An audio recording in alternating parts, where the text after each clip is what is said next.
தன் நிலத்தை பயிரிடுகிறவன் ஆகாரத்தினால் திருப்தி அடைவான். வீணரை பின்பற்றுகிறவனோ மதியற்றவன். ஒவ்வொரு மனுஷனும் கர்த்தர் தனக்கு கொடுத்திருக்கிற தொழிலை உண்மையாயும் ஞானமாயும் உற்சாகமாயும் விவேகமாயும் செய்ய வேண்டும். தேவனுடைய ஆசீர்வாதங்களை பெற்றுக்கொள்ள வேண்டும் என்றால் தேவன் நமக்கு கொடுத்திருக்கிற வேலைகளில் உண்மை உள்ளவர்களாய் இருக்க வேண்டும். நாம் செய்கிற வேலைகளுக்கு நியாயமான சம்பளத்தை பெற்றுக்கொண்டு நம்முடைய குடும்பத்தை நடத்த வேண்டும். இதுவே விசுவாசிக்கு கண்ணியமான வாழ்க்கையை கொடுக்கும். நம்முடைய தொழிலை நாம் கவனிக்கும் போது அந்த தொழில் நம்மை கவனித்துக் கொள்ளும். ஒரு சிலர் தங்களுடைய தொழிலில் கவனம் செலுத்த மாட்டார்கள். தங்களுடைய வியாபாரத்தை அக்கறையோடு செய்ய மாட்டார்கள். தங்கள் வேலைகளில் அசட்டையாய் இருப்பார்கள். ஒரு வேலையும் செய்யாமல் சும்மா இருக்கிறவர்களை வறுமை சீக்கிரமாய் தேடி வரும்.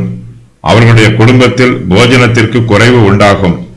இப்படிப்பட்டவர்கள் தங்களுக்கும் பாரமாய் இருப்பார்கள், மற்றவர்களுக்கும் பாரமாய் இருப்பார்கள்.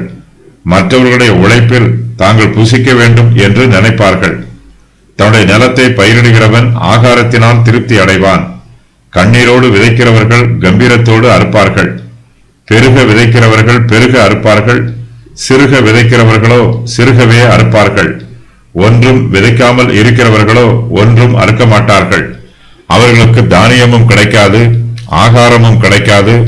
இவர்கள் விதைக்கிற காலத்தில் சோம்பேறியாக தூங்கியவர்கள், வேலை செய்ய வேண்டிய நேரத்தில் வீணரை பின்பற்றியவர்கள். இப்படிப்பட்டவர்கள் மதியற்றவர்கள்.